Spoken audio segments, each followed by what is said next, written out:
Good morning everyone. एक बार फिर से जो है आप सभी का हार्दिक अभिनंदन है महेंद्र ज्ञान एजुकेशनल चैनल पर। आज जो है हम एक और नया सिस्टम लेकर के आए हैं जिसका नाम है एक्सक्रेटरी सिस्टम।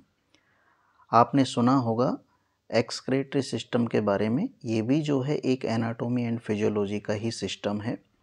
एक्सक्रेटरी का जो सिस्टम है या जो वर्ड है वो एग्जिट से बना है। मतलब हमारे शरीर में जो है कई सारी जो है चीज़ें ऐसी होती है जिनका एग्जिट होना बॉडी से बहुत ही ज़रूरी है, जिसे हम अपशिष्ट पदार्थ कहते हैं। वैसे जो है बहुत सारा कंटेंट जो है वो डेफिकेशन के माध्यम से बॉडी से जो है बाहर निकाला जाता है। लेकिन आपने एनाटॉमी फिजियोलॉजी जब शुरू करी होगी तब एक लाइन पढ़ी होगी कि मानव शरीर का जो है 60 to 70% हिस्सा जो है मानव शरीर का वो पानी है। तो पानी जो है वो सबसे ज़्यादा मतलब हमारी कोशिकाओं के अंदर भी जो है फ्लूइड से मिलकर के ही हमारा शरीर बना हुआ है। इसलिए यहाँ पर जो है यूरिन आउटपुट का होना, यूरिन का बॉडी से एग्जिट होना जो है वो इम्पोर्टेंट जो है एक्सक्रेटरी जो है पार्ट माना जाता है, जो मानव शरीर से जो है निष्कासित होता है। तो आइए आज जो है हम एक्सक्रेटरी सिस्टम के बारे में पढ़ते हैं। एक्सक्रेटरी सिस्टम का जब भी हम डिस्कस करते हैं तो ऐसा नहीं है कि मानव के शरीर में जो है किडनियाँ ही सिर्फ एक्सक्रीशन का काम करती है। इसके अलावा जो है हमारी स्किन के माध्यम से भी बहुत सारा कंटेंट जो है वो पसीने के रूप में, स्वेटिंग के रूप में जो है बॉडी से बाहर निकलता है। साथ ही साथ जो है जब हम रेस्पायरेशन करते हैं तो रेस्पायरेशन के दौरान भी जो है बहुत सारा जो है बॉडी का जो है एक प्रकार से जो अपशिष्ट पदार्थ है वो बॉडी से बाहर निकलता है। एग्जाम्पल के लिए अभी सर्दियों के दिन चल रहे हैं तो सर्दियों के दिनों में जो आपके रेस्पायरेशन के दौरान जो ये भाप जो निकलता है इसके माध्यम से भी कुछ जो है कंटेंट बॉडी से बाहर निकलता है। लेकिन ज़्यादातर जो कंटेंट है वो हमारी किडनियों के माध्यम से बाहर निकलता है। तो जब भी एक्सक्रीटरी सिस्टम का जिक्र होता है तो वहाँ पर किडनियों का ही अध्ययन करना जो है, ये किडनियों के बारे में ही जो है अध्ययन किया जाता है। जैसे मैंने आपको इस डायग्राम में बता रखा है, ये 3 डायग्राम यहाँ पर आपको दिखाई दे रहे होंगे। एक में जो है हमारी किडनियाँ हैं, दूसरे में जो है मानव शरीर में जो है किडनियाँ कहाँ पर सिचुएटेड होती है वो आपको थोड़ा अंदाज़ा लग रहा होगा। और जो तीसरा डायग्राम है उसमें आपको दिख रहा होगा कि किडनी की जो एक प्रकार से इंटरनल स्ट्रक्चर जो है वो किस प्रकार से होती है। मानव शरीर के अंदर जो है वो 2 किडनियाँ पाई जाती है। किडनी को जो है हम हिंदी में गुर्दे कहते हैं। आपने सनी देओल की मूवी जो है घातक देखी होगी, उसका एक डायलॉग है कि जो गुर्दा रखता है उसे ही जीने का अधिकार है। अब हालांकि वहाँ पर जो है वो एक डायलॉग है मूवी का, लेकिन फिर भी जो है गुर्दे का मतलब होता है जो किडनी रखता है उसे ही जीने का अधिकार है। मतलब किडनियाँ है तो आपकी बॉडी के अंदर ब्लड का फिल्ट्रेशन हो रहा है, किडनियाँ है तो आपकी बॉडी में से जो है यूरिन जो है फॉर्मेशन हो रहा है और यूरिन जो है अपशिष्ट पदार्थ है वो बॉडी से बाहर निकल रहा है।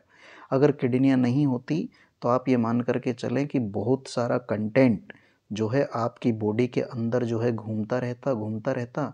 और जिस व्यक्ति की किडनियाँ ख़राब हो जाती है तो हम देखते हैं विदिन 6 मंथ 1 ईयर में जो है उसकी जो है डेथ हो जाती है।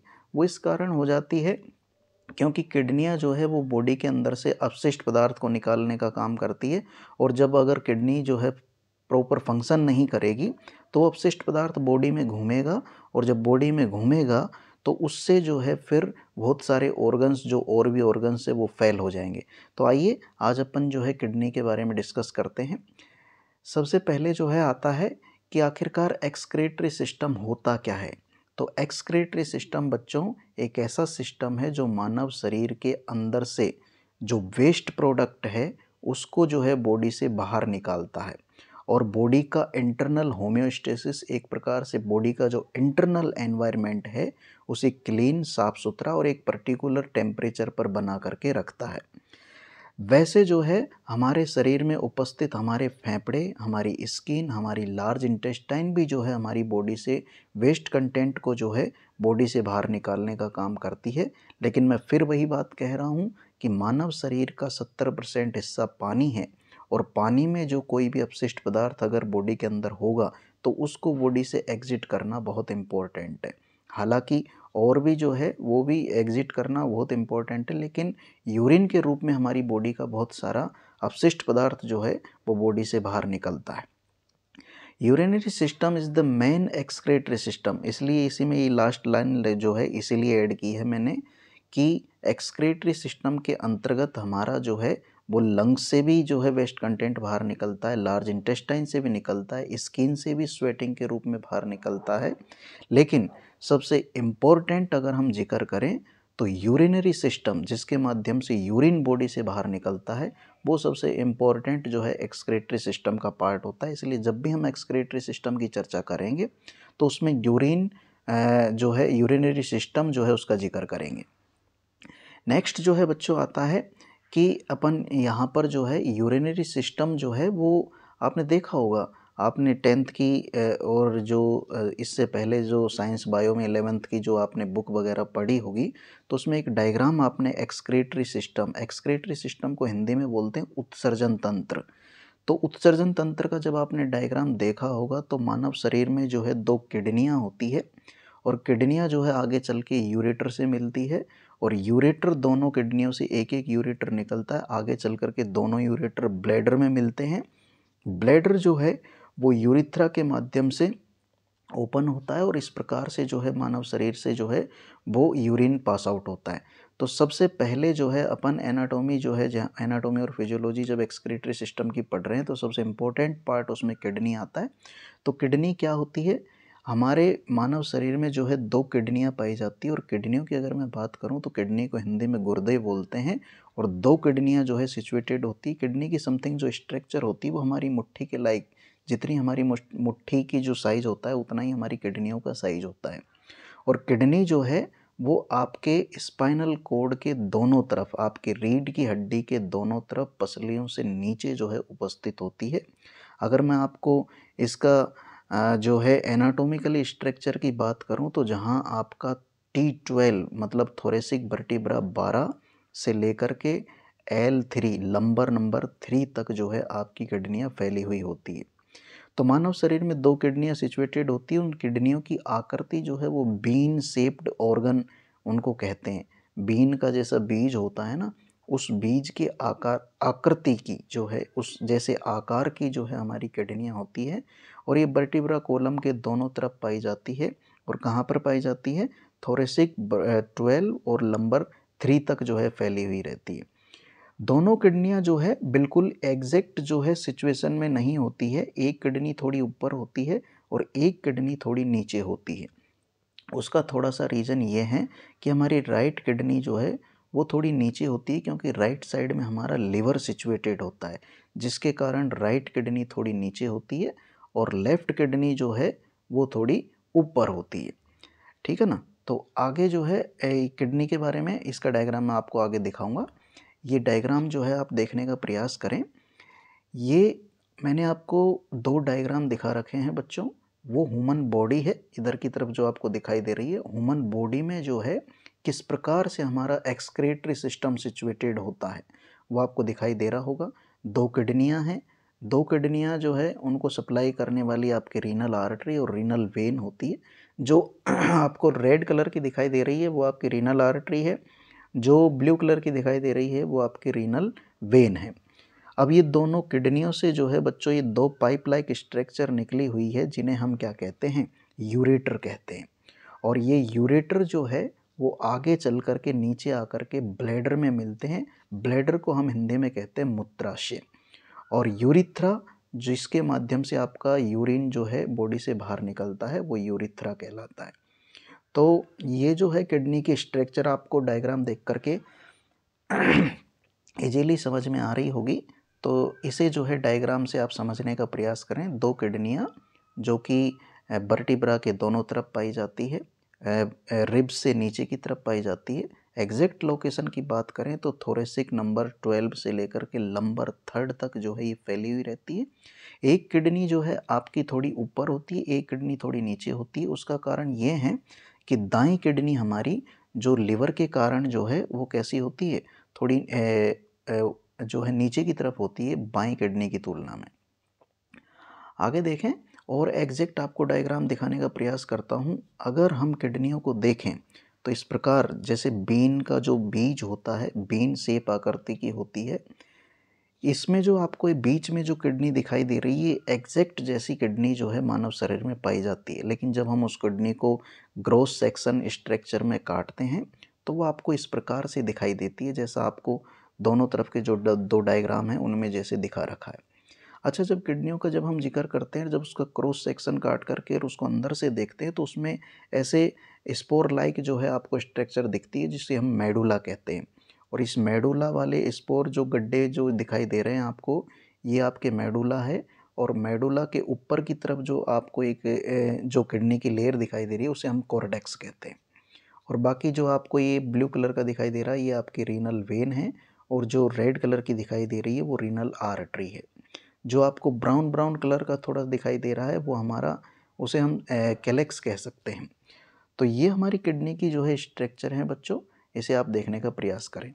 जब हम किडनी के स्ट्रक्चर की बात कर रहे थे तो हमने कहा कॉर्टेक्स। कॉर्टेक्स मतलब आपने डायग्राम में देखा होगा, cortex outer layer containing glomeruli, मतलब ग्लोमेरुलाई की बाहर वाली स्ट्रक्चर को जो है हम कॉर्टेक्स कह रहे हैं।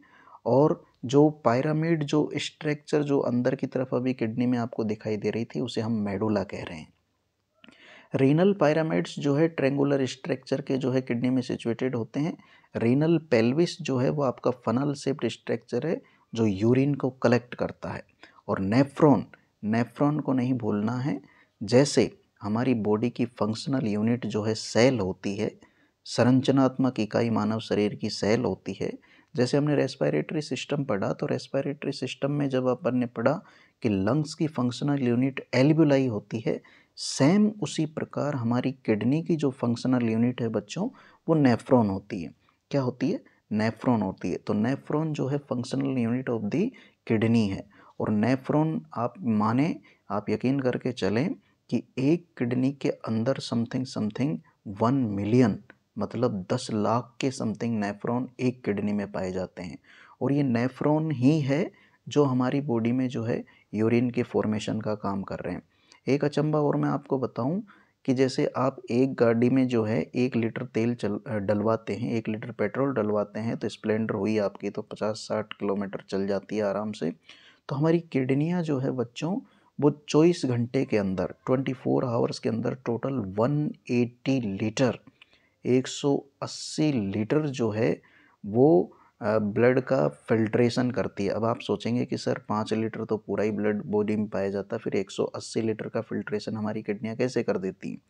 तो बच्चों ये बार बार जो है घूमता है, बार बार जो है रोटेट होता है, और रोटेट होकर के किडनी में जाता है। और किडनी 24 घंटे में इसे 180 लीटर की क्वांटिटी के फ्लूइड का जो है एवरी डे, हर 24 घंटे में जो है 180 लीटर का फिल्ट्रेशन करती है।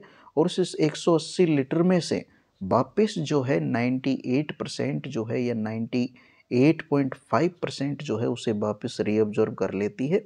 और बाकी का बचा हुआ जो है वो हमारे यूरिन के रूप में हमारी बॉडी से बाहर निकल जाता है। एक नॉर्मल व्यक्ति की जो है यूरिन आउटपुट की मैं बात करूं, जो एडल्ट है, वो 24 घंटे में जो है 1.5 लीटर तक या 1500 ml तक जो है यूरिन पास आउट कर सकता है। आगे हम इसके बारे में जिक्र करेंगे, अभी जो है हम किडनी के बारे में पढ़ रहे हैं। तो किडनी के अंदर पाए जाने वाले structure cortex, medulla, renal pyramids और रीनल पेल्विस और nephron. Nephron is the functional unit of the kidney. आगे हम ब्लड सप्लाई की बात करें बच्चों, तो किडनी के अंदर जो है एरोटा से जो है एक ब्रांच आती है रीनल आर्टरी। रीनल आर्टरी जो है एरोटा से आगे चल करके ब्रांच बनती है। वो रीनल आर्टरी जो है वो सेगमेंटल, फिर सेगमेंटर से इंट्रालोबुलर, इंट्रालोबुलर से फिर अल्टरनेट जो है, फिर उसके बाद में intra lobular, afferent arteriole glomerulus, efferent arteriole peritubular capillary, ऐसे करके जो है हमारी किडनी के अंदर जो है ब्लड सप्लाई पहुंचाती है। और वहीं से जो है रीनल वेन, जो कि किडनी के अंदर उपस्थित अशुद्ध ब्लड को जो है लेकर के आती है, और रीनल आर्टरी जो कि किडनी के अंदर उपस्थित आपके शुद्ध ब्लड को जो है लेकर के जाती है। इस प्रकार से जो है आपकी किडनी के अंदर जो है ब्लड सप्लाई रीनल आर्टरी करती है, और वहाँ से ब्लड सप्लाई जो है वापस जो है वो रीनल वेन जो है लेकर के जाती है। किडनी के बाद में जो सेकंड जो स्ट्रक्चर आती है बच्चों, वो होता है यूरेटर। 2 किडनियां हैं मानव शरीर में, बीन शेप आकृति की होती है, एक किडनी ऊपर एक किडनी नीचे, दाईं वाली किडनी थोड़ी नीचे होती है लीवर के कारण। अगर हम किडनी की बात करें तो किडनियों से जो है 2 यूरेटर निकल रहे हैं, 2 यूरेटर जो है वो आगे चल के ब्लैडर में मिलेंगे। लेकिन यूरेटर की मैं बात करूं तो यूरेटर जो है आपका वो एक मस्कुलर ट्यूब है, एक खोखली ट्यूब लाइक स्ट्रक्चर है।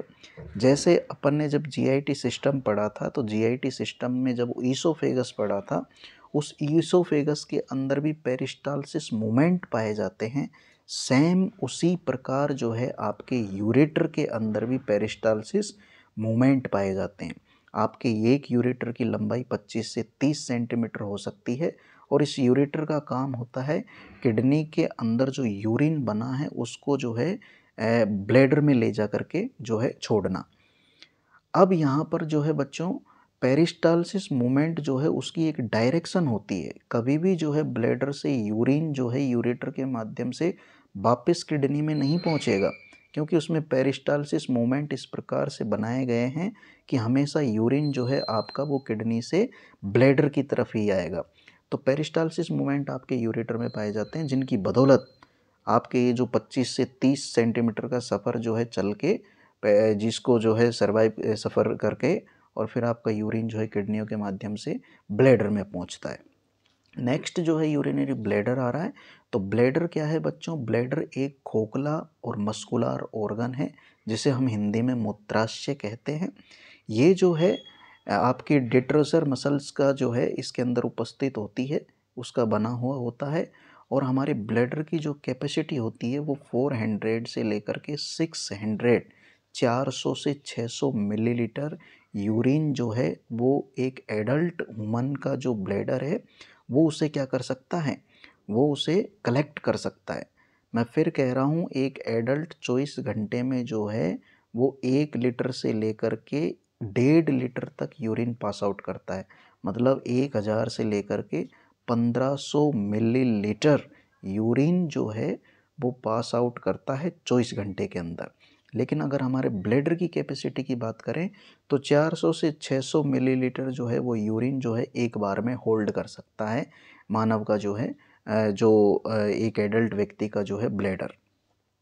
इस ब्लैडर में जो है ट्राइगोन जो है आपका एक ट्रेंगुलर सेंसिटिव एरिया जो है होता है। और इसके अंदर जो है ब्लैडर के अंदर जो है आगे चल कर के जो है ये ब्लैडर आपका यूरिथ्रा में जो है ओपन होता है।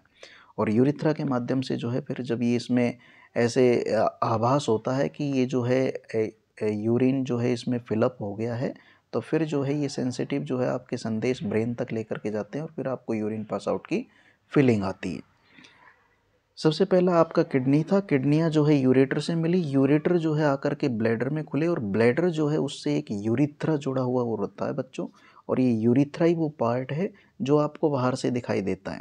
बाकी आपका जो है ब्लैडर आपको दिखाई नहीं दे सकता क्योंकि अंदर होता है, यूरेटर आपको दिखाई नहीं दे सकते क्योंकि वो अंदर होते हैं, और किडनियाँ भी जो है दिखाई नहीं देती क्योंकि वो अंदर होती है। लेकिन यूरिथ्रा का एक लास्ट वाला पार्ट जो है वो बाहर की तरफ खुलता है।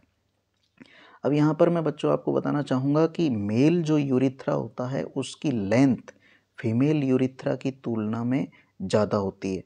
इसमें कॉमन सेंस वाली भी बात है क्योंकि मेल के पास में जो है पेनिस होता है और पेनिस के कारण जो है उसकी यूरिथ्रा की लेंथ 18 से 20 सेंटीमीटर होती है, जबकि फीमेल के पास में पेनिस नहीं वेजाइना होती है। और वेजाइना जो है उसके अंदर 3 to 4 सेंटीमीटर जो है लेंथ का फीमेल यूरिथ्रा पाया जाता है। और ये यूरिथ्रा ही है जो कि यूरिन को बॉडी से बाहर एग्जिट करने के लिए रेस्पॉन्सिबल होता है। इस यूरिथ्रा में जो है बच्चों स्पिंक्टर उपस्थित होते हैं, एक्सटर्नल स्पिंक्टर और इंटरनल स्पिंक्टर। इंटरनल स्पिंक्टर आपका ब्लैडर में उपस्थित होता है और एक्सटर्नल स्पिंक्टर आपका यूरिथ्रा में उपस्थित होता है। जब इंटरनल वाला खुल जाता है स्पिंक्टर तो बाहर वाले स्पिंक्टर से उसको कंट्रोल करना थोड़ा मुश्किल हो जाता है, लेकिन दोनों ही जो है सामंजस्य बैठा करके और दोनों बेटर कोऑर्डिनेशन से ये काम करते हैं। मेल यूरिथ्रा की लेंथ ज़्यादा होने के कारण 18 से 20 सेंटीमीटर होने के कारण उसके अंदर जो है यूटीआई होने की संभावना कम रहती है एक महिला की तुलना में। महिला के यूरिथ्रा की जो है लंबाई 3 से 4 सेंटीमीटर ही है और दूसरी बात वहाँ से जो है एनस वाला जो एरिया है वो ज़्यादा दूर नहीं है। इस कारण महिलाएं जो है वो यूरिनरी ट्रैक्ट इन्फेक्शन की ज़्यादा शिकार होती है एक पुरुष की तुलना में। इसलिए महिलाओं को हाइजीनिक कंडीशन ज़्यादा रखने की हाइजीनिक कंडीशन मेंटेन रखने की ज़्यादा ज़रूरत है एक पुरुष की तुलना में, क्योंकि पुरुष जो है इकोलाई बैक्टीरिया के अगर कांटेक्ट में भी आएगा तो उसके यूरिथ्रा को पार करने में 18 से 20 सेंटीमीटर को पार करने में उस इकोलाई बैक्टीरिया को टाइम लग जाएगा, और उससे पहले हो सकता है यूरिन पास आउट की फीलिंग आ जाए तो वो एग्जिट हो जाएगा। लेकिन जब 3 से 4 सेंटीमीटर का रास्ता हो तो इकोलाई नाम का बैक्टीरिया, जिसके कारण यूरिनरी ट्रैक्ट इन्फेक्शन ज़्यादातर होता है, वो इजीली जो है वो पार कर जाएगा और फीमेल को जो है यूरिनरी ट्रैक्ट इन्फेक्शन हो जाएगा। एक कारण फीमेल का यूरिथ्रा छोटा होता है और दूसरा कारण वहीं पर जो है एनस सिचुएटेड होती है, जिससे कंटामिनेटेड चीज़ें जो है वो आपके यूरिथ्रा के कांटेक्ट में आ सकती है, जिसके कारण महिलाएं एक पुरुष की तुलना में यूरिनरी ट्रैक्ट इन्फेक्शन की ज़्यादा शिकार होती है। किडनी पढ़ा अपन ने, उसके बाद में यूरेटर पढ़ा, यूरेटर के बाद में ब्लैडर पढ़ा, ब्लैडर के बाद में यूरिथ्रा पढ़ा।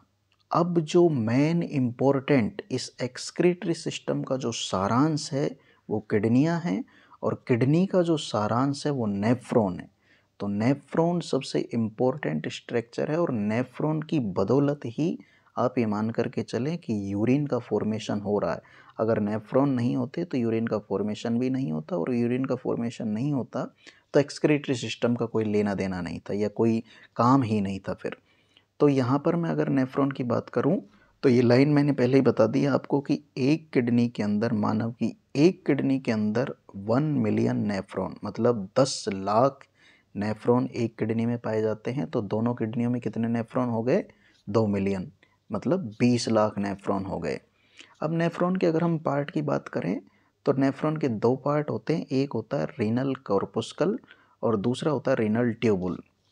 जो आपका रीनल कॉर्पस्कल जो होता है उसके अंदर जो है आपके दो स्ट्रक्चर पाई जाती है, ग्लोमेरुलस और बोमन कैप्सूल। मैं आपको दोनों के स्ट्रक्चर आगे दिखाऊंगा, लेकिन आप इसे याद रखें कि नेफ्रॉन के अंदर जो है 2 पार्ट होते हैं, रीनल कॉर्पस्कल और रीनल ट्यूबुल। तो रीनल कॉर्पस्कल के अंदर भी 2 पार्ट होते हैं, जो आपका ग्लोमेरुलस इम्पोर्टेंट पार्ट है और बोमन कैप्सूल ये भी इम्पोर्टेंट पार्ट है। ग्लोमेरुलस जो है वो बहुत सारी कैपिलरियों का आप ये मान करके चलें कि एक नेटवर्क है। आप ये मान करके चलें कि जैसे आप चाय जो है छलनी के माध्यम से छानते हैं तो चाय में जो ऊपर रह जाता है, चाय, अदरक, इलायची, सेम वही काम जो है आपका ग्लोमेरुलस करता है। ग्लोमेरुलस के अंदर भी बहुत सारी कैपिलरीज का जो है एक नेटवर्क है, और इस ग्लोमेरुलस जो है, आपने एक चीज़ अपन आगे चल करके पढ़ेंगे, glomerulus filtration rate, GFR, glomerulus filtration rate जो है वो इस ग्लोमेरुलस से फिल्टर होने की जो दर है, कितना जो है फिल्टर हो रहा है, ये छलनी है एक, और इससे कितना फिल्टर हो रहा है उसे ही हम GFR कहते हैं। बोमन कैप्सूल जो है ये डबल वॉल्ड की जो है एक स्ट्रक्चर होती है जो कि फिल्ट्रेट होने के बाद में उसको कलेक्ट करती है। रीनल ट्यूबुल्स के अंदर कई सारी स्ट्रक्चर होती है बच्चों, जैसे आपका PCT जिसे हम प्रोक्सिमल कन्वोल्यूटेड ट्यूबुल्स कहते हैं, लूप ऑफ हेनले जो कि एक यू लाइक स्ट्रक्चर होती है जो अपन आगे डायग्राम में आपको दिखाऊंगा, DCT डिस्टल कन्वोल्यूटेड ट्यूबुल्स, और CD जिसे अपन कलेक्टिंग डक्ट कहते हैं। ये 4 स्ट्रक्चर रीनल ट्यूबुल्स में पाई जाती है, और रीनल कॉर्पस्कल में 2 स्ट्रक्चर पाई जाती है, ग्लोमेरुलस और बोमन कैप्सूल। तो इनसे मिलकर के आपका नेफ्रॉन जो है बनता है, और इनके बिना जो है नेफ्रॉन पॉसिबल नहीं है, और नेफ्रॉन के अंदर यही स्ट्रक्चर जो है उसे नेफ्रॉन बनाती है, और इन्हीं स्ट्रक्चर की बदौलत जो है नेफ्रॉन जैसा काम कर सकता है। वो फिल्ट्रेशन करता है, एब्जॉर्प्शन करता है, रीएब्जॉर्प्शन करता है। ये डायग्राम जो है आप देखने का प्रयास करें, इधर की तरफ जो आपको दिखाई दे रहा है वो किडनी है। किडनी को ग्रोस सेक्शनल में जब काटा तो किडनी आपको इस प्रकार से दिखाई देगी, लेकिन किडनी के किसी पर्टिकुलर पार्ट में से एक नेफ्रॉन को जूम किया तो नेफ्रॉन फिर आपको इधर की तरफ जो स्ट्रक्चर दिखाई दे रही है वैसा दिखाई देगा। इस स्ट्रक्चर में जो आपको दिखाई दे रहा है ग्लोमेरुलस, इस ग्लोमेरुलस के अंदर 2 जो चीज़ें हैं, एक इफ्रेंट है, एक एफ्रेंट, एक ला रही है, एक ले जा रही है। इसके अंदर बहुत सारी कैपिलरीज का जो है बच्चों जाल होता है। इस कैपिलरीज के जाल में से जब कोई ब्लड गुजरता है तो ये फिर छलनी लाइक स्ट्रक्चर होती है, उसे छानती है। जो मोटा मोटा कंटेंट, जो इम्पोर्टेंट कंटेंट होता है वो यहीं पे रोक लिया जाता है, लेकिन जो कंटेंट अपशिष्ट पदार्थ के तौर पे है उसे आगे बढ़ा दिया जाता है। फिर वो आपके लूप ऑफ हेनले में जाता है और लूप ऑफ हेनले में जाकर के वोमन कैप्सूल में जाकर के लूप ऑफ हेनले में जाता है। लूप ऑफ हेनले में उसे और जो है फिल्ट्रेशन किया जाता है, और अगर वो वास्तव में बॉडी से बाहर जाने लायक है तो फिर जो है उसको आगे आपकी जो ये कलेक्टिंग डक्ट है उसकी तरफ भेज दिया जाता है। लेकिन उससे पहले उसे फिल्टर, एब्जॉर्ब, रीएब्जॉर्ब और फिर कलेक्टिंग डक्ट में भेजा जाता है। मतलब आप ये मान कर के चलें कि एक चाय को ही 3-3, 4-4 बार छाना जाए तो उस चाय की क्वांटिटी जो है कम हो जाती है, और एक बार ही छाना जाए तो उसकी क्वांटिटी ज़्यादा रहती है। सेम वही प्रोसेस लागू होता है यहाँ पर भी, कि हमारा जो ब्लड है उसका फिल्ट्रेशन करने के दौरान उसको फ़िल्टर किया, फिर उसको एब्जॉर्ब किया, फिर से उसको रीएब्जॉर्ब किया। 3-3 बार प्रोसेस से गुजरने के बाद में, ये 3-3 बार प्रोसेस क्यों हो रहा है? क्योंकि हम नहीं चाहते कि बॉडी के अंदर उपस्थित इम्पोर्टेंट कंटेंट हमारे यूरिन के रास्ते से बाहर निकल जाए, क्योंकि बड़ी मुश्किल से जो है चीज़ें मिलती है, बॉडी में पहुंचती है, और अगर वो यूरिन से पास आउट हो गई इम्पोर्टेंट चीज़ें तो फिर वो एक डिजीज कंडीशंस का रूप ले लेगी। जैसे एग्जाम्पल के लिए आपकी बॉडी से ग्लूकोज बाहर जा रहा है, ग्लाइकोसूरिया। जैसे आपकी बॉडी से यूरिन में ब्लड आ रहा है, हेमेचूरिया। जैसे आपके यूरिन के अंदर प्रोटीन जा रहा है, प्रोटीन यूरिया। तो ये सारी की सारी डिजीज कंडीशंस का रूप ले लेती है और आगे चल कर के बड़ी बीमारी कोज कर सकती है। तो इसलिए जो है हमारी किडनियाँ जो है बहुत सचेत रहती है और बहुत मतलब इम्पोर्टेंट काम करती है, और उसे इस तरीके से करती है कि कोई भी चीज़ जो है इम्पोर्टेंट और वो बॉडी से बाहर ना चली जाए। तो ये नेफ्रॉन है बच्चों, यही जो है किडनी का सारांश है। और डायग्राम देख लीजिए आप, ये नेफ्रॉन का जो है एक अच्छा डायग्राम आपको दिखाई दे रहा होगा। इसमें जो है ग्लोमेरुलस जो है कैप्सूल दिख रहा है आपको, उसके अंदर एफरेंट और इफरेंट जो है आ रही है। एफरेंट जो है वो पीसीटी से आ रही है, और इफरेंट जो है वो आपकी आगे चल करके वोमन कैप्सूल की तरफ, वोमन कैप्सूल से निकल करके आगे जो है आपकी किधर की तरफ जा रही है, वो कलेक्टिंग ट्यूबुल्स की तरफ, डीसीटी की तरफ और लूप ऑफ हेनले की तरफ जा रही है। तो इस प्रकार से जो है ये स्ट्रक्चर होती है, इसको जो है अच्छे से याद करें आप, क्योंकि ये ही जो है पूरे एक्सक्रेटरी सिस्टम का जो है सारांश है। नेक्स्ट आता है फिजियोलॉजी की। अगर हम बात करें तो यूरिन फॉर्मेशन करना एक्सक्रेटरी सिस्टम की फिजियोलॉजी है। एक्सक्रेटरी सिस्टम मतलब किडनियाँ, और किडनियों का जो काम करना है वो काम करना उनका यूरिन फॉर्मेशन करना ही सबसे इम्पोर्टेंट काम है।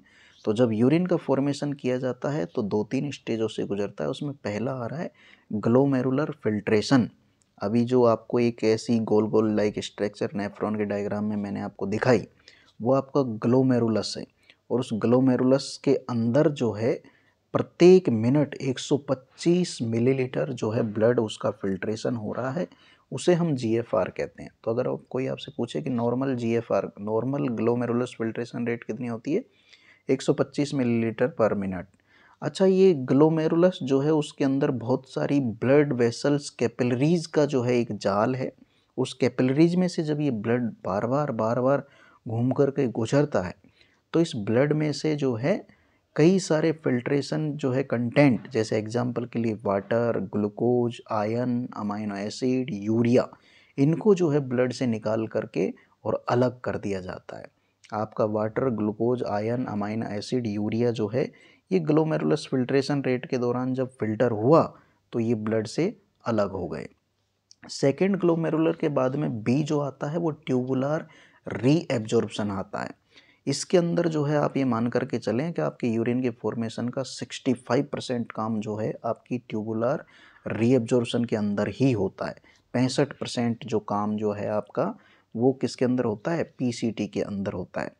प्रॉक्सिमल कन्वोल्यूटेड ट्यूबुल्स जो अपन ने अभी ऊपर देखी थी, इसका जो है 65% ट्यूबुलर रीएब्जॉर्प्शन। ये क्या करता है, जो आपके ग्लोमेरुलस के जो आपकी कई सारी चीज़ें जो है फिल्टर हुई थी उनको जो है उसमें से अभी आइडेंटिफाई करता है कि भाई कोई बात नहीं, एक बार छलनी में से छन गया, लेकिन फिर भी एक बार फिर से चेक कर लिया जाए कि कौन सी चीज़ जो है वो बॉडी के लिए इम्पोर्टेंट है, और जो बॉडी के लिए इम्पोर्टेंट है उसे वापस जो है बॉडी के अंदर क्या कर लिया जाए, रीअब्जॉर्ब कर लिया जाए। कहीं बॉडी के अंदर वाटर की कमी हो और उसे आप बाहर भेज रहे हो, अभी भी चांस से वापस ले लो। ग्लूकोज बॉडी के लिए ज़रूरी है और उसे आप बाहर भेज रहे हो। हाँ, अधिकता हो गई है तो बात अलग है, अधिकता में भेजा भी जाता है। जैसे एग्जांपल के लिए डायबिटीज़ वाले पेशेंट में ग्लाइकोसूरिया हो जाता है, ग्लूकोज यूरिन के अंदर जो है आने लग जाता है। लेकिन जब कमी है तो ग्लूकोज को जो है वापस अंदर ले लिया जाए। Amino acid, sodium chloride, bicarbonate, ये जो कंटेंट है, अगर ये उपयोगी तत्व बॉडी से बाहर जा रहे हैं तो एक चांस हमारे जो है ट्यूबुलर रीअब्जॉर्प्शन में होता है कि उन्हें वापस रीअब्जॉर्ब कर लिया जाए। लेकिन अब लगता है बॉडी को कि नहीं यार, ये बहुत सारी चीज़ें जो हैं बॉडी से बाहर ही निकालने की है, तो फिर तीसरा जो सी आता है वो ट्यूबुलर सिक्रेशन आता है। ट्यूबुलर सिक्रेशन में ऐसा कंटेंट जो बॉडी के लिए अभी उपयोगी नहीं रहा है, ऐसे कंटेंट को बॉडी से बाहर एग्जिट कर दिया जाता है और वो जो है यूरिन के माध्यम से जो है बॉडी से बाहर निकल जाता है। एग्जाम्पल के लिए हाइड्रोजन, पोटेशियम, जो आपका अमोनिया, ड्रग्स, टॉक्सिन्स, जहरीले तत्व, यूरिया, ये जो है आपकी बॉडी से यूरिन के रूप में बाहर निकल जाते हैं। अच्छा, ये जो आपका यूरिन आउटपुट जो हो रहा है बच्चों, इसके पीछे किडनियाँ तो जिम्मेदार हैं ही, लेकिन कहीं न कहीं इस फंक्शन को जो है आपके एंडोक्राइन सिस्टम भी इसको कंट्रोल कर रहा है। जब कभी अपन ने एंडोक्राइन सिस्टम पढ़ा था तो आपको याद होगा, एंडोक्राइन सिस्टम पढ़ने के दौरान जो है हमने पिट्यूटरी ग्लैंड पढ़ी थी। पिट्यूटरी के दो पार्ट होते हैं, anterior pituitary, posterior pituitary. Posterior pituitary से दो हार्मोन सिक्रेट होते हैं, एक ऑक्सीटोसिन और एक एडीएच। याद आ रहा है आपको? याद आ रहा होगा शायद आपको। एंटीरियर पिट्यूटरी से कई सारे हार्मोन सिक्रेट होते हैं, टीएसएच हुआ, ग्रोथ हार्मोन हुआ, एलएच हुआ, एसीटीएच हुआ, बहुत सारे होते हैं। लेकिन पोस्टीरियर पिट्यूटरी से सिर्फ दो ही हार्मोन सिक्रेट होते हैं जिनका नाम है ऑक्सीटोसिन और एडीएच। अब ये जो एडीएच है बच्चों, जो पोस्टीरियर पिट्यूटरी से सिक्रेट हो रहा है, ये इसका नाम होता है एंटी डायूरेटिक हार्मोन। और ये एंटी डायूरेटिक जो हार्मोन होता है वो वहाँ पोस्टीरियर पिट्यूटरी से आकर के हमारी किडनियों पे काम करता है। किस पे काम करता है? किडनियों पे काम करता है और ये वाटर के अंदर जो है रीअब्जॉर्प्शन की दर को जो है बढ़ा देता है, जिससे जो है कंसंट्रेट यूरिन की सांद्रता बढ़ जाती है, यूरिन की जो है गाढ़ा हो जाता है, यूरिन की सांद्रता बढ़ जाती है। इसलिए यहाँ से एडीएच हार्मोन उसको क्या करता है? कंट्रोल करता है। दूसरा आता है एल्डोस्टेरॉन। एल्डोस्टेरॉन आपका जो है वो क्या करता है? ये सोडियम की रीएब्जॉर्प्शन दर को जो है बढ़ा देता है, जिससे जो है आपकी बॉडी के अंदर जो है वाटर और ज़्यादा ठहरेगा। तो आप ये समझ लो कि अगर आपके हार्मोन्स प्रॉपर रेगुलेट नहीं हो रहे हैं तब भी आपको किडनी से संबंधित समस्या हो सकती है। सारे ही सिस्टमों का जो है सही तरीके से चलना ज़रूरी है। जब आपका एडीएच सही चल रहा होगा तो आपकी बॉडी से जो है यूरिन का फ्लो जो है वो सही रहेगा। जब एल्डोस्टेरॉन जो है उसका लेवल ठीक ठाक चल रहा होगा तब आपकी बॉडी के अंदर जो है कितना वाटर रोकना है, ज़रूरत से ज़्यादा रुक जाएगा अगर एल्डोस्टेरॉन बढ़ गया तो। क्योंकि ये सोडियम को रोकेगा और सोडियम जो है रुकेगा तो वाटर को रोकेगा, वाटर को रोकेगा तो यूरिन जो है अपने आप ही कम हो जाएगा और बॉडी के अंदर स्टोर जो है फ्लूइड ज़्यादा होने लग जाएगा। एक आता है एएनपी, आर्टेरियल यूरेटिक पेप्टाइड। ये जो है क्या करता है बच्चों? इंक्रीज सोडियम एक्सक्रेशन मोर यूरिन। ये जो है आपकी बॉडी से जो है सोडियम को बाहर निकाल देगा और जब सोडियम की कमी होगी तो यूरिन जो है ब्लड फ्लूइड जो है वो बॉडी के अंदर कम रुकेगा और फ्लूइड बॉडी के अंदर जब कम रुकेगा तो यूरिन आउटपुट आपका बढ़ जाएगा। आप ये मान करके चलें कि कहीं न कहीं सोडियम का बहुत योगदान होता है। जिस व्यक्ति को हाइपरटेंशन होता है उसे सोडियम कम खाने की सलाह दी जाती है। हाइपरटेंशन उसे है ही इसलिए क्योंकि उसकी बॉडी में फ्लूइड ज़्यादा हो गया है और फ्लूइड ज़्यादा हो गया है और सोडियम अगर आप ज़्यादा रखोगे तो और फ्लूइड जो है उसकी बॉडी में ज़्यादा होएगा और फ्लूइड ज़्यादा होएगा तो और बीपी बढ़ेगा। इसलिए उस व्यक्ति के अंदर सोडियम कम करेंगे आप तो बॉडी के अंदर उपस्थित जो फ्लूइड है वो बॉडी से बाहर निकल जाएगा बच्चों और उसका बीपी जो है कम हो जाएगा। बीपी का ट्रीटमेंट करने के दौरान, हाइपरटेंशन का ट्रीटमेंट करने के दौरान हम लेसिक्स, फ्यूरोसेमाइड, आपको याद आ रहा होगा, इस इंजेक्शन का भी इस्तेमाल करते हैं। वो क्या करता है? यूरिन आउटपुट को बढ़ाता है।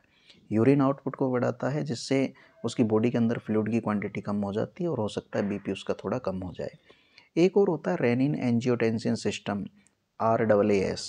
रेनिन एंजियोटेंसिन सिस्टम जो है ये आपकी बीपी को जो है, जब आपकी बीपी कम हो जाती है तब ये रेनिन एंजियोटेंसिन सिस्टम जो है वो एक्टिवेट हो जाता है और ये आपकी बीपी को जो है बढ़ाने का काम करता है। ब्लड वॉल्यूम, ब्लड प्रेशर दोनों को जो है बढ़ाने का काम करता है। तो इस प्रकार से कुछ हार्मोन जो है वो आपके यूरिन के आउटपुट को रेगुलेट करते हैं। अब आता है वो नेक्स्ट आता है what is the function of kidney. Kidney जैसे हम पढ़ चुके हैं, बहुत सारा पार्ट अपन ने पढ़ लिया है तो आपको समझ में आ ही गया होगा। अगर किडनी है तो आपकी बॉडी के अंदर उपस्थित मेटाबॉलिक वेस्ट, एग्जाम्पल के लिए यूरिया, यूरिक एसिड, क्रिएटिनिन, ये किडनी ही जो है वो आपकी बॉडी से बाहर निकालती है। अगर यूरिक एसिड, यूरिया, क्रिएटिनिन का लेवल बढ़ गया तो ये बॉडी के जो है अपशिष्ट पदार्थ है और ये बॉडी के अंदर रहेंगे। क्रिएटिनिन बढ़ गया तो आपके स्टोन बन जाएगा, पथरी पड़ जाएगी, ठीक है ना। तो किडनियाँ जो है उसको बॉडी से बाहर निकालती है। साथ ही साथ मैंने कहा कि हमारे शरीर का 70%, 60 से 70% हिस्सा पानी है और इस पानी के लेवल को बनाए रखने का काम हमारी किडनियाँ करती है, क्योंकि किडनी ही है जो हमारे वाटर एंड इलेक्ट्रोलाइट बैलेंस बना करके रखती है, उसे रेगुलेट कर रखती है, जिसकी वजह से हमारी बॉडी में पानी की मात्रा सही और संतुलित रहती है, ठीक है ना। मेंटेन एसिड बेस बैलेंस, आपके ब्लड की पीएच आपने पढ़ी होगी 7.35 टू 7.45। तो आपकी बॉडी का जो ये होम्योस्टेसिस है, आपकी बॉडी का जो ये पीएच है, ये भी जो है कौन आपका नियंत्रित कर रहा है? किडनी ही नियंत्रित कर रही है, ठीक है ना। साथ ही साथ रेनिन एंजियोटेंसिन सिस्टम के माध्यम से किडनियाँ ही आपके ब्लड प्रेशर को कंट्रोल कर रही है, वरना आपका बीपी सडन गिर जाता, सडन बढ़ जाता, जो संतुलित वे में जो है नहीं रहता। और किडनियाँ जो है वो इरिथ्रोपोइटिन नाम का हॉर्मोन्स जो है बना रही है, जिसकी बदौलत हमारे शरीर में आरबीसी बन रही है। इरिथ्रो मतलब इरिथ्रोसाइट, इरिथ्रोसाइट मतलब आरबीसी, आरबीसी मतलब रेड ब्लड सेल, लाल रुधिर कणिकाएं, पोइटिन मतलब फॉर्मेशन, लाल रुधिर कणिकाओं का बनना, आरबीसी का प्रोडक्शन जो है उसे स्टिमुलेट इरिथ्रोपोइटिन करता है और इरिथ्रोपोइटिन जो है वो हमारी किडनी बनाती है। रेनिन बनाती है, कैल्सिट्रायोल बनाती है। कैल्सिट्रायोल ही वो हॉर्मोन्स है जिसकी बदौलत हमारी बॉडी के अंदर जो है विटामिन डी एक्टिवेट होता है। हालांकि विटामिन डी जो है उसको एक्टिवेट करने के लिए आपको सूर्य की किरणों की भी आवश्यकता होती है, लेकिन जब सूर्य की किरणें मिलेगी तो कैल्सिट्रायल आएगा, कैल्सिट्रायल आएगा तो विटामिन डी एक्टिवेट होएगा। अब बात आती है बच्चों कि यूरिन जो किडनियों ने बनाया, वो यूरिन जो है किस किन चीज़ों से मिलकर के बना हुआ होता है। तो मैंने फिर कह रहा हूँ आपको, एक एडल्ट व्यक्ति 1500 मिलीलीटर यूरिन 24 घंटे के अंदर बॉडी से एग्जिट करता है। उस यूरिन के अंदर 95%, 95% तो वाटर ही होता है। शर्त यह है कि उस व्यक्ति को कोई डिजीज कंडीशन नहीं होनी चाहिए। डिजीज कंडीशन हुई तो बात अलग है। डिजीज कंडीशन में तो फिर प्रोटीन भी आ सकता है, प्रोटीन यूरिया, हेमेचूरिया मतलब ब्लड भी आ सकता है, ग्लाइकोसूरिया मतलब ग्लूकोज भी आ सकता है, वो अलग चीज़ें हैं। लेकिन एक नॉर्मल हेल्थी व्यक्ति जब यूरिन पास आउट करता है तो उसके अंदर 95% तो वाटर होता है और बाकी 5% जो है वो वेस्ट कंटेंट, एग्जाम्पल के लिए urea, uric acid, creatinine, sodium, potassium, chloride, phosphate, sulphate, ये कुछ कंटेंट होते हैं बाकी के 5% में। हमारे जो यूरिन का जो वैल्यू की अगर मैं बात करूं तो यूरिन आपका जो है एसिडिक नेचर का होता है। कौन से नेचर का होता है? एसिडिक, क्योंकि उसकी पीएच जो है वो 4.6 से लेकर के 8 तक हो सकती है, लेकिन ज़्यादातर वो एसिडिक नेचर का होता है।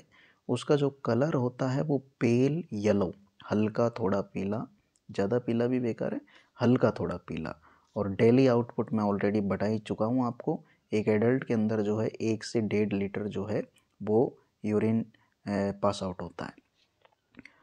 यूरिन जो है उसको देख करके कई सारी बीमारियों का पता लगाया जा सकता है। जैसे आपके यूरिन का कलर फोमी और बबली लाइक आ रहा है तो इसका मतलब है कि आपके यूरिन के अंदर जो है प्रोटीन आ रहा है और हो सकता है आपके अंदर जो है प्रोटीन यूरिया हो रहा हो।